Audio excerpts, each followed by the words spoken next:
Hallelujah. ಪ್ರಾರ್ಥನೆ ಜೀವಿತ ಅನ್ನೋದೇನು ಗೊತ್ತಾ? ಭಕ್ತನೇ ಹೇಳ್ತಾನೆ, ಪ್ರಾರ್ಥನೆ ಜೀವಿತ ಅಂದರೆ ಉಸಿರು. ಭಕ್ತನ ಉಸಿರತ್ತೆ ಪ್ರಾರ್ಥನೆ. ಪ್ರಾರ್ಥನೆ ಭಕ್ತನ ಉಸಿರು. ಪ್ರಾರ್ಥನೆ ಮಾಡದಿದ್ದವನು ಉಸಿರು ನಿಂತೋಯ್ತಂದ್ರೆ ಸತ್ತೋಯ್ತಾನೆ. ಹೌದಾ? ಹೌದೇನ್ರಿ? ಇವತ್ತೊಂದು ಟೆಸ್ಟ್ ಮಾಡೋಣ ನಾವು. ಏನು? ಎಲ್ಲರೂ ನೀವು ಇರೋ ಸ್ಥಳದಲ್ಲೇ ಬಾಯಲ್ಲಿ ಉಸಿರು ಬಿಡಬೇಡಿ, ಹೋಗಲ್ಲ ಉಸಿರು ಬಿಡಬೇಡಿ. ಬಾಯಿ ಮೂಗಿನ ಎರಡನ್ನು ಇಟ್ಕೊಂಡು 10 ನಿಮಿಷ ಕೂತ್ಕೊಳ್ಳಿ. ನಾನು 3 ಹೇಳ್ತೀನಿ. ರೆಡಿ ಇದ್ದೀರಾ? ಯಾರು ಮೂಗಿ ಅಂತಿಲ್ಲ. ಪಾಸ್ಟರ್ ನಮ್ಮನ್ನೇನು ಇಲ್ಲೇ ಸಾವು ಹೊಡಿಬೇಕಂತ ತಂದಿದ್ದೀರಾ? ಕರೆಕ್ಟಾಗಿ ಹೇಳಿ, ನಾವು ಈಗಲೇ ಬಿಟ್ಟು ಹೊಡಿತೀವಿ, ಕರ್ತನ ಭೋಜನ ತಗೊಳ್ಳಲ್ಲ, ಏನು ತಗೊಳ್ಳಲ್ಲ ಅಂತ. 10 ನಿಮಿಷ ಇಟ್ಕೊಳಕ್ಕೆ ಆಯ್ಕಿಲ್ಲ ಅಂತ ನಿನ್ಗೆ ಗೊತ್ತಾಯ್ತಾ? ಆದರೆ ನೋಡಿ, 10 ನಿಮಿಷ ಅಲ್ಲ, 5 ನಿಮಿಷ ಅಲ್ಲ, 2-3 ನಿಮಿಷನೂ ಕೂಡ ಒಬ್ಬರು ಉಸಿರು ಕಟ್ಟಿ ಇಟ್ಕೊಳಕ್ಕಾಗಲ್ಲ. ಪ್ರಾರ್ಥನೆ ಏನಂತೆ? ಭಕ್ತನ ಉಸಿರು. ಹಾಗಾದರೆ ನೀನು ದಿನಕ್ಕೆ 1 ತಾಸು ಪ್ರಾರ್ಥನೆ ಮಾಡಿಲ್ಲ ಅಂದರೆ ನೀನು ಒಳಗಡೆ ಇರೋ ಮನುಷ್ಯ, ಆತ್ಮಿಕ ಮನುಷ್ಯ, ನೀನು ಉಸಿರುಗಟ್ತಿದೀಯ ಅಂತ ಅರ್ಥ. ಅವನು ಎಷ್ಟು ಅಂತ ಉಸಿರು ಕಟ್ಟಬೇಕು? ಎಷ್ಟು ಅಂತ ಉಸಿರು ಕಟ್ತಿ? ನಿನಗೆ ಉಸಿರು ಆಡ್ದಿರೋ ಜಾಗದಲ್ಲಿ ತಗೊಂಡೋಗಿ ಕೂಡ ಹಾಕ್ಬಿಟ್ರೆ, ಅಯ್ಯೋ ಉಸಿರಾಡಕ್ಕಾಯ್ತಲ್ಲ, ಆಮ್ಲಜನಕ ಇಲ್ಲ ಅಂದ್ರೆ, ಉಸಿರಿಲ್ಲ ಅಂದ್ರೆ ಒತ್ತಾಡ್ತಿ. ನೀನು 1 ತಾಸು ನೀನು ಪ್ರಾರ್ಥನೆ ಮಾಡಿಲ್ಲ ದಿನಕ್ಕೆ ಅಂದ್ರೆ ನೀನು ಆತ್ಮಿಕ ಮನುಷ್ಯ ಉಸಿರು ಕಟ್ಟಿ ಸತ್ತೋಯ್ತಾನೆ. ಪ್ರಾರ್ಥನೆ ಭಕ್ತನ ಉಸಿರು. ನೀನು ವಿಶ್ವಾಸ ಆಗಿ ಬೆಳಿಗ್ಗೆ ಎತ್ಕೊಬ್ಬ ಯಜಮಾನಾಗಿ, ತಾಯಿಯಾಗಿ, ತಂದೆಯಾಗಿ, ಯೌವನಸ್ಥಾಗಿ ದಿನಕ್ಕೆ 1 ತಾಸು ಪ್ರಾರ್ಥನೆ ಮಾಡೋಕ್ಕಾಗಲ್ಲ ಅಂದ್ರೆ ನೀನು ಒಳಗಡೆ ಇರೋ ಮನುಷ್ಯ ಹೆಂಗ್ ಉಸಿರಾಡಬೇಕು? ಹೆಂಗ್ ಉಸಿರಾಡ್ತಾನೆ? ಯೋಚನೆ ಮಾಡು. ಅವನ್ನ ನೀನು ಉಸಿರುಗಟ್ಟಿಸ್ತಿದಿ ಅಂತ ಅರ್ಥ. ನಾವು ತೆಗೆದುಕೊಳ್ಳುವಂಥ ಈ ಶ್ವಾಸಕೋಶ ಐತಲ್ಲ, ಉಸಿರು, ಅದು ಉಸಿರಾಡೋದು ಬರೀ ಶ್ವಾಸಕ್ಕೆ ಮಾತ್ರ ಅಲ್ಲ. ನಾವೊಂದು ಸಾರಿ ಉಸಿರು ಹೇಳ್ಕೊಂಡ್ರೆ ಅದು ನಮ್ಮ ಮಿದುಳಿಗೆ, ಅರ್ಥ ಆಯ್ತಾ, ನಮ್ಮ ನರಗಳಿಗೆ, ನಮ್ಮ ಮಾಂಸಖಂಡಕ್ಕೆ, ನಮ್ಮ ಮೂಳೆಗಳಿಗೆ, ನಮ್ಮ ಚರ್ಮಕ್ಕೆ, ಅರ್ಥ ಆಯ್ತಾ? ಅಷ್ಟು ಮಾತ್ರ ಅಲ್ಲ, ನಮ್ಮ ಒಳಗಡೆ ಇರುವಂಥ ಬಿಳಿ ಕಣ, ಕೆಂಪು ಕಣ, ರಕ್ತಕ್ಕೂ ಗಾಳಿ ಬೇಕು. ಅರ್ಥ ಆಯ್ತಾ? ಬ್ಲಡ್ಡಲ್ಲೂ ಕೂಡ ಗಾಳಿ ಇರ್ತದೆ, ಅದಕ್ಕೆಲ್ಲನೂ ಕೂಡ ಬೇಕು. ಇವೆಲ್ಲನೂ ಕೂಡ ತೆಗೆದುಕೊಳ್ಳುವಾಗ ನಿನ್ನ ಹೊಟ್ಟೆ ಒಳಗಡೆ ಇರುವಂಥ ಕಳ್ಳು, ಲಿವರು, ಕಿಡ್ನಿ, ಹಾರ್ಟು, ಇದಕ್ಕೆಲ್ಲದಕ್ಕೂ ಆಮ್ಲಜನಕ ಪ್ರವೇಶ ಮಾಡ್ತದೆ. ಅದ್ರೊಳಗಡೆ ಗಾಳಿ ಇಲ್ಲ ಅಂತಂದರೆ ಏನಾಗ್ತದೆ? ಬದುಕಕ್ಕಾಗಲ್ಲ, ಅಂಗಗಳು, ಉಸಿರಾಟ ತೊಂದರೆ ಆಯ್ತದೆ. ಹೌದಲ್ವಾ? ಹಾಗಾದರೆ ಯೋಚನೆ ಮಾಡು, ನೀನು ಯಾವಾಗ ಪ್ರಾರ್ಥನೆ ಮಾಡೋದನ್ನು ಸಹಿತ ನಿಲ್ಲಿಸ್ತಾನೋ, ಉಸಿರು ಕಟ್ಟಿಸ್ತಾನೋ, ಪ್ರಾರ್ಥನೆ ಮಾಡೋದು ನಿಲ್ಲಿಸ್ತೀಯೋ, ಆಗ ಈ ನಿನ್ನ ಕುಟುಂಬದಲ್ಲಿರುವಂಥ ಅಷ್ಟು ಕಾರ್ಯಗಳ ಮೇಲೆ ಪರಿಣಾಮ ಬೀಳ್ತದೆ. ಅದು ಎಲ್ಲ ಚೆನ್ನಾಗೈತಲ್ಲ ಬಿಡು, ನಾನು ನನ್ನ ಗಂಡ ಚೆನ್ನಾಗಿದ್ದೀವಿ, ನಾನು ನನ್ನ ಮಕ್ಕಳು ಚೆನ್ನಾಗಿದ್ದೀವಿ, ನನ್ನ ಸಂಪಾದನೆ ಚೆನ್ನಾಗೈತೆ, ಹೀಗಿದ್ರೆ ಒಳಗಡೆ ಮನುಷ್ಯ ಉಸಿರಾಡೋದು, ಪ್ರಾರ್ಥನೆ ಮಾಡೋದು ಯಾವಾಗ ಉಸಿರು ಕಟ್ತಾನೋ, ಹೊರಗಡೆ ಭಕ್ತಿವಂತರಾಗಿರ್ತೀವಿ, ಹೊರಗಡೆ ಪ್ರೀತಿ ಮಾಡೋ ಥರ ಕಾಣ್ತೀರಿ, ಚೆನ್ನಾಗಿದ್ದೀರಿ, ಆದರೆ ಒಳಗಡೆಯಿಂದ ಸ್ಟಾರ್ಟ್ ಆಗ್ತದೆ ಒಂದೊಂದೇ ಡ್ಯಾಮೇಜ್. ಅರ್ಥ ಆಯ್ತಾಯ್ತಾ? ಆಗ ನೀನು ಚೆನ್ನಾಗಿ ಬರ್ತೈತೆ, ಕೆಲಸ ಚೆನ್ನಾಗಿ ಸಿಗ, ಅದು ಒಣಿಕೊಂಡು ಹೋಯ್ತದೆ, ಕೆಲಸ ಆದಾಯನೂ ಬರಲ್ಲ. ಇಲ್ಲಿ ಚೆನ್ನಾಗಿದ್ದ ಗಂಡ ಹೆಂಡತಿರಲ್ಲಿ ಇರ್ಸು ಮುರ್ಸುಗಳು ಬರ್ತದೆ, ಮನೇಲಿ ಕೊರತೆಗಳು ಕಾಣ್ತದೆ, ಮಕ್ಕಳುಗಳು ಮಾತು ಕೇಳಲ್ಲ, ಸಾಲಗಳು ಕಟ್ಟಕ್ಕಾಗಲ್ಲ, ಬಾಧೆಗಳು. ಅಯ್ಯೋ ದೇವ್ರೆ ಸೈತಾನ ಏನು ಕತ್ಕೊಟ್ಬಿಟ್ಟ? ನೀನು ಉಸಿರಾಡೋದನ್ನು ನಿಲ್ಲಿಸ್ಬಿಟ್ಟ. ಆ ಉಸಿರೇನು? ಪ್ರಾರ್ಥನೆ. ಆ ಉಸಿರೇನು? ಕಳ್ಳನ್ನು ಕದ್ದುಕೊಂಡಿದ್ದೇನು? ಪ್ರಾರ್ಥನೆ ಜೀವಿತ, ನಂಬಿಕೆ, ನಿನ್ನ ಸಮಾಧಾನ, ದೇವರು ನಿನಗೆ ಕೊಟ್ಟಂಥ ನಿತ್ಯ ಜೀವ, ದೇವರು ಕೊಟ್ಟಂಥ ರಕ್ಷಣೆ, ನಿನಗೂ ನನಗೆ ಸಿಕ್ಕಂಥ ರಕ್ಷಣೆ ಐಶ್ವರ್ಯವಂತರಿಗೂ ಇಲ್ಲ. ಇವತ್ತು ನೀನು ಸತ್ರು ಇಲ್ಲೇ ಡೈರೆಕ್ಟ್ ನೀನು ಪರಲೋಕಕ್ಕೆ ಹೋಯ್ತಿ, ದೇವ್ರ ರಾಜ್ಯಕ್ಕೆ ಹೋಯ್ತಿ. ನೀನು ರಕ್ಷಿಸಲ್ಪಟ್ಟಂಥ ಮಗಳು ದೇವ್ರು ನೋಡಿ, ನಾನು ನೀವು ಸತ್ರೆ ಈಗಲೇ ದೇವ್ರ ತರ್ತೀವಿ, ಪರಲೋಕಕ್ಕೆ ಹೋಗ್ತೀವಿ, ದೇವ್ರ ಜೊತೆ ಹೋಯ್ತೀವಿ. ಆದರೆ ಯೇಸು ಸ್ವಾಮಿ ನಮ್ದೇ ಸಾಯ್ತ್ರೆ ಪರಲೋಕ ಹೋಗಲ್ಲ, ಕಂಡ್ರಪ್ಪೆ ಬಡ್ದು ಮುಚ್ಚೋದ್ರಲ್ಲಿ ನರಕಕ್ಕೆ ಹೋಗ್ಬಿಡ್ತಾರೆ. ನೀ ನರಕಕ್ಕೆ ಹೋಗಲ್ಲ, ನೀನು ಕೊಟ್ಟಿದ್ದು ದೇವರು ರಕ್ಷಣೆ ಭಾಗ್ಯ. ಸೈತಾನ ಏನು ತೋರಿಸ್ತಿದ್ದಾನೆ? ನಿನ್ನೊಳಗಡೆ ಇರೋಂಥ ರಕ್ಷಣೆನ ಕದ್ಕೊಳ್ತಿದ್ದಾನೆ, ನಿನ್ನೊಳಗಡೆ ಇರೋಂಥ ದೇವ್ರು ಕೊಟ್ಟ ನಿತ್ಯ ಜೀವನ ಕದ್ಕೊಳ್ತಿದ್ದಾನೆ. ದೇವರು ಕೊಟ್ಟಂಥ ಕೃಪಾ ವರಗಳು ಕದ್ಕೊಳ್ತಿದ್ದಾನೆ. ಯೋಚನೆ ಮಾಡಿ, ಈ ಭೂಮಿ ಆಕಾಶ ಉಂಟು ಮಾಡಿದ ದೇವರಿಗೆ ನೀನು ಮಗ, ನೀನು ಮಗಳಾಗಿದ್ದಿ. ದೇವರಿಗೆ ಅಪ್ಪ, ತಂದೆ ಅಂತ ಕರಿತಿದ್ದಿ. ತನ್ನ ಪುತ್ರರ ಸೌಭಾಗ್ಯವನ್ನು ಕೊಟ್ಟ ನನಗೆ ನಿನಗೆ ಪವಿತ್ರ ಆತ್ಮನ ಮೂಲಕವಾಗಿ ನಮ್ಮ ಹೃದಯದಲ್ಲಿ ಮುದ್ರೆ ಹಾಕಿದಾನಂತೆ. ಇವಳು ನನ್ನ ಮಗಳು, ಇವ್ ನನ್ನ ಮಗ ಅಂತ. ಅದಕ್ಕೆ ನಾವು ದೇವರ ಮುಂದೆ ನಿಂತ್ಕೊಂಡು ಅಪ್ಪ ಅಂತ ಕರಿತೀವಿ ಏಸಪ್ಪನ. ಸೈತಾನ್ ಏನು ಕತ್ಕೊಳ್ತಿದ್ದಾನೆ? ನಿನ್ನ ಅಕ್ಕನ್ನ ಕತ್ಕೊಳ್ತಿದ್ದಾನೆ. ಕಳ್ಳ ಏನು ಮಾಡ್ತಿದ್ದಾನೆ? ನಿನ್ನಲ್ಲಿ ಚರ್ಚಿಗೆ ಕರೆದೆ, ಪ್ರಾರ್ಥನೆಗೆ ಬರ್ದೆ, ನಿನ್ನನ್ನು ಏನು ಮಾಡ್ತಿದ್ದಾನೆ? ದೇವರ ಅನ್ಯತೆಯಲ್ಲಿ ಸರಿಯಾಗಿರಬಾರ್ದು ಅಂತ ಹೇಳಿ ಆತ ನಿನ್ನ ಮೇಲೆ ದೂರ ಹುಡುಕ್ತಿದ್ದಾನೆ, ತಪ್ಪು ಹುಡುಕ್ತಿದ್ದಾನೆ. ದೇವರು ನಿನ್ನ ಹುಡುಕ್ತಿದ್ದಾನೆ. ನಿನ್ನ ಪ್ರಾರ್ಥನೆ ಕೇಳಲ್ಲ, ನಿನಗೆ ಒಳ್ಳೇದು ಮಾಡಲ್ಲ, ನಿನಗೆ ಶಾಪ ಕೊಡ್ತಾನೆ. ನೀನು ಹಂಗೆ ಮಾಡಿದೆ, ಹಿಂಗೆ ಮಾಡಿದೆ, ದೇವರಿಂದ ಮತ್ತೆ ದೂರ ದೂರ ದೂರ ಮಾಡ್ತಾ ದೇವ್ರಿಗೂ ನಿನಗಿರುವಂಥ ಸಂಬಂಧದಲ್ಲಿ ಬಿರುಕು ಉಂಟು ಮಾಡ್ತಿದ್ದಾನೆ. ಕತ್ಕೊಳ್ತಿದ್ದಾನೆ ಸಂಬಂಧನ. ನೀನು ದೇವರ ಮಗನು ಮಗಳನ್ನೋದನ್ನ ಕತ್ಕೊಳ್ತಿದ್ದಾನೆ. ದೇವರು ನೀನು ನೋಡೋದಕ್ಕೆಲ್ಲ ದೇವರು ನಿನ್ನ ಮರ್ತೋಗ್ಬಿಟ್ಟಿದ್ದಾನೆ. ಅರ್ಥ ಆಯ್ತಾ? ಹಲ್ಲೆಲೂಯಾ. ಸೈತಾನು ಕಳ್ಳ, ಅವನು ಕದ್ದುಕೊಳ್ಳೋಕ್ಕೆ ಬರ್ತಾನೆ, ಅವನು ಕುಯ್ಯೋಕ್ಕೆ ಬರ್ತಾನೆ, ಅವನು ಹಾಳು ಮಾಡೋಕ್ಕೆ ಬರ್ತಾನೆ. ಹಾಗಾದ್ರೆ ನಿನ್ನಲ್ಲಿ ಏನೇನು ಕಳ್ತನ ಆಗ್ತೈತೆ ಅನ್ನೋದು ಯೋಚನೆ ಮಾಡು. ಹಲ್ಲೆಲೂಯಾ. ಕೆಲವರು ಹೋಯ್ತಾರೆ ಏನೋ ಒಂದು ಅಂಗಡಿಲಿ ಪ್ಯಾರಲೆ ಹಣ್ಣು ತೊಗೊಳಕ್ಕೆ, 100 ರೂಪಾಯಿಗೆ 7, 100 ರೂಪಾಯಿಗೆ 7. ಅಣ್ಣ ನೀವು ಇಷ್ಟು 100 ರೂಪಾಯಿಗೆ 5. 7 ಕೊಡೋಣ. 7 ಕೊಡ ತಗೊಂಡ್ಬಿಟ್ಟಿದ್ದೇನೆ ಕೈ. 1 2 3 4 5 6. ಅವನು ಹೇಳಿದ್ದು ಎಷ್ಟು? 7 ಅಲ್ವಾ? ತಿರುಗಿ ಅಣ್ಣ ಎಷ್ಟು ಹೇಳಿ 100 ರೂಪಾಯಿಗೆ? 100 ರೂಪಾಯಿಗೆ 6 ಕಣಮ್ಮ. ಅಣ್ಣ 7 ಕೊಡು ಅಂತ ಹೇಳಿದ್ನಲ್ಲ ಅಣ್ಣ. 7 ಕೊಟ್ಟಿದ್ದು, 6 ಐತಿ ಇಲ್ಲಿ. ಸೈತಾನ್ ಏನು ಕತ್ಕೊಂಡವನೆ ಅಂತಾನೆ ಗೊತ್ತಿಲ್ಲ ನಿನಗೆ.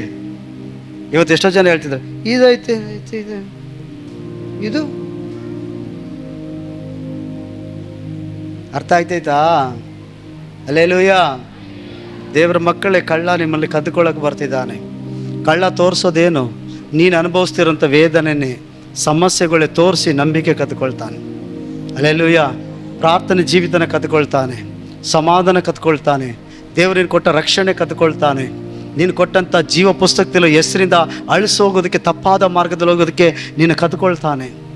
ದೇವರ ಮಗನ ಮಗಳೆಂಬ ಅಧಿಕಾರವನ್ನು ಕದ್ಕೊಳ್ತಾನೆ. ಹಲ್ಲೆಲೂಯಾ. ಯೇಸು ಏನು ಹೇಳ್ತಾರೆ ಗೊತ್ತಾ?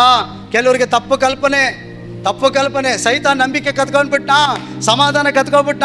ಸೈತಾನ್ ಹೇಳ್ತಾನೆ, ನೋಡು ದೇವರು ಏನು ಮಾಡಿದ್ರೆ ದೇವ್ರು ನೀನು ನೋಡಲ್ಲ.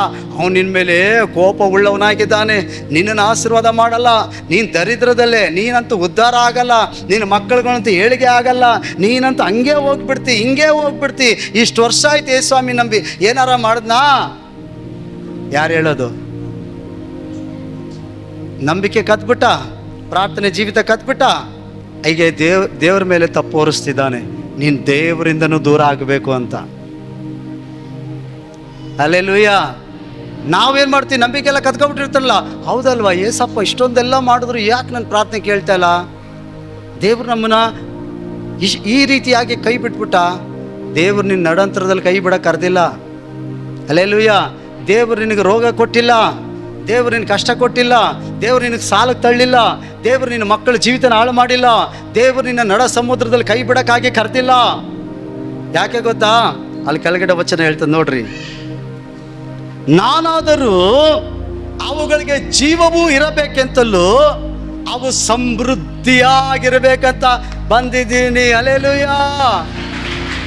ದೇವರು ಬಂದಿರೋದು ಜೀವ ಕೊಡಕ್ಕೆ, ಯೇಸು ಬಂದಿರೋದು ಸಮೃದ್ಧಿ ಕೊಡಕ್ಕೆ. ಯೇಸು ನನ್ನ ಕರೆದಿರೋದು ನಿನಗೆ ನನಗೆ ಜೀವ ಕೊಡಕ್ಕೆ, ಸಮೃದ್ಧಿ ಕೊಡಕ್ಕೆ. ಹಲ್ಲೆಲೂಯಾ.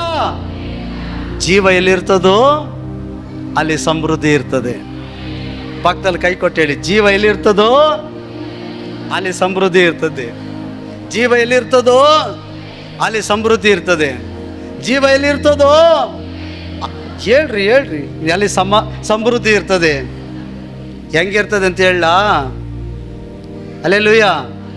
ಈಗ ಒಂದು ಮಗು ಹೊಸದಾಗಿ ಹುಟ್ಟಿತು ಅಂತ ತಿಳ್ಕೊಳ್ಳಿ. ಆ ಮಗುಗೆ ಜೀವ ಐತೆ, ಹುಟ್ತಾ ಜನನ ಆಯ್ತಾ. ಜನನ ಆದಮೇಲೆ ಆ ಮಗುವನ್ನು ಪಾಲನೆ ಮಾಡ್ತಾಳೆ ತಾಯಿ. ಅದಕ್ಕೆ ಜೀವ ಐತೆ, ಹಾಲು ಉಣಿಸ್ತಾಳೆ. ಅದು ಹಾಲು ಕುಡಿದು ಬೆಳವಣಿಗೆ ಆಯ್ತದೆ. ಜೀವ ಆಯ್ತಾ? ದೈಹಿಕವಾಗಿ ಬೆಳವಣಿಗೆ ಆಗ್ತೈತಾ?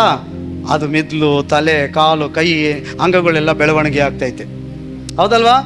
ಮತ್ತೆ ಸ್ವಲ್ಪ ಬೆಳವಣಿಗೆ ಆದಮೇಲೆ ಅನ್ನ ತಿನ್ನಿಸ್ತಾಳೆ, ಪೌಷ್ಟಿಕ ಆಹಾರಗಳು ಕೊಡ್ತಾಳೆ ಮಗುವಿಗೆ.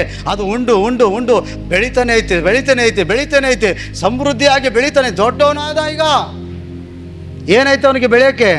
ಜೀವ ಇರೋದ್ರಿಂದ ತಾನೇ ಸಮೃದ್ಧಿ ಬರೋದು. ಅಲ್ಲೆಲ್ಲೂಯ್ಯ. ಈಗ ಯೌವನ ಪ್ರಾಯಕ್ಕೆ ಬಂದ, ಮದುವೆ ಏಜಿಗೆ ಬಂದ.